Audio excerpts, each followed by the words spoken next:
নমস্কাৰ মৰ্নিং পালছলৈ স্বাগতম জনাইছোঁ ষ্টুডিঅ'ত মই অনিৰ্বাণ পাঠক। পহলগামৰ সন্ত্ৰাসবাদী আক্ৰমণৰ পাছত ভাৰত আৰু পাকিস্তানৰ মাজত উত্তেজনা পুনৰ শিখৰত উপনীত হ'ল। ইয়াৰ চূড়ান্ত ৰূপেই হ'ল অপাৰেশ্যন সিন্দুৰ।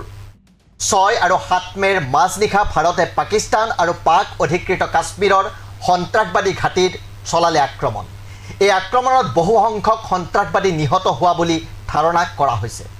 এয়া হৈছে পহলগামত পাকিস্তান সমৰ্থিত সন্ত্ৰাসবাদীয়ে চলোৱা নৰসংহাৰৰ প্ৰতিশোধ। ইয়াৰ পূৰ্বে সিন্ধু জলসন্ধি বাতিল, পাকিস্তানী নাগৰিকৰ ভিছা বাতিল আৰু পাকিস্তানী শিল্পীৰ একাউণ্ট বন্ধ কৰাৰ দৰে কঠোৰ পদক্ষেপ গ্ৰহণ কৰিছিল ভাৰতে। 1947 চনত ভাৰতৰ পৰা বিভাজিত হৈ গঠন হৈছিল পাকিস্তান। জন্মলগ্নৰে পৰা পাকিস্তানে ভাৰতৰ লগত কৰি আহিছে কেৱল শত্ৰুতা। সন্ত্ৰাসবাদক পোহপাল দি ভাৰতৰ বিৰুদ্ধে ব্যৱহাৰ কৰি আহিছে পাকিস্তানে। ভাৰত আৰু পাকিস্তানৰ মাজত এতিয়ালৈ 4খন বৃহৎ যুদ্ধ হৈছে, কিন্তু প্ৰতিখন যুদ্ধতে পাকিস্তানে পৰাজয়ৰ সন্মুখীন হ'বলগীয়া হৈছে। এতিয়াও ভাৰত আৰু পাকিস্তানৰ মাজত চলি আছে যুদ্ধৰ পৰিস্থিতি।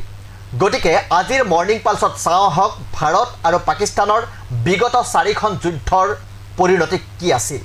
1947-48 চনৰ ভাৰত পাকিস্তানৰ যুদ্ধ, যিটো প্ৰথম কাশ্মীৰ যুদ্ধ বুলি জনা যায়।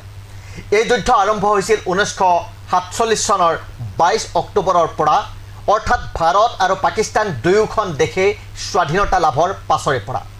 যেতিয়া পাকিস্তান সমৰ্থিত জনজাতীয় যোদ্ধাসকলে জম্মু কাশ্মীৰ আক্ৰমণ কৰিছিল, তেতিয়াই হৈছিল এই যুদ্ধ।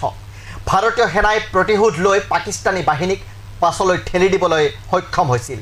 এই যুদ্ধ প্ৰায় 14 মাহ ধৰি চলিছিল আৰু ৰাষ্ট্ৰসংঘৰ মধ্যস্থতাত 1949 চনৰ 1 জানুৱাৰীত যুদ্ধবিৰতি ঘোষণা হৈছিল। 1965 চনৰ ভাৰত পাকিস্তানৰ যুদ্ধ। 1965 চনৰ 5 আগষ্টত পাকিস্তানৰ অপাৰেশ্যন জিব্ৰাল্টাৰৰ অধীনত যুদ্ধ আৰম্ভ হয়, য'ত পাকিস্তানী সৈন্যই কাশ্মীৰত অনুপ্ৰৱেশ কৰে। ভাৰতীয় সেনাই উপযুক্ত উত্তৰ দি লাহোৰ আৰু চিয়ালকোট পালেগৈ। এই যুদ্ধ 17 দিন ধৰি চলিছিল আৰু ৰাষ্ট্ৰসংঘৰ হস্তক্ষেপত 1965 চনৰ 23 ছেপ্টেম্বৰত যুদ্ধবিৰতি ঘোষণা হৈছিল। 1971 চনৰ 3 ডিচেম্বৰৰ পৰা আৰম্ভ হোৱা এই যুদ্ধ 13 দিন ধৰি চলিছিল। 1971 চনৰ 16 ডিচেম্বৰত পাকিস্তানৰ লেফটেনেণ্ট জেনেৰেল AAK নিয়াজীয়ে ঢাকাত ভাৰতীয় সেনাৰ হাতত আত্মসমৰ্পণ কৰে আৰু ইয়াৰ ফলত বাংলাদেশ গঠন হয়। বাংলাদেশ গঠন হৈছিল, পাকিস্তান বিভক্ত হয়। এই যুদ্ধক পাকিস্তানৰ আটাইতকৈ ডাঙৰ পৰাজয় বুলি গণ্য কৰা হয়। 1999 চনৰ কাৰ্গিল যুদ্ধ। 1999 চনৰ মে মাহত পাকিস্তানী সৈন্য আৰু সন্ত্ৰাসবাদীয়ে কাৰ্গিলৰ পাহাৰ দখল কৰাৰ পাছত এই যুদ্ধ আৰম্ভ হয়।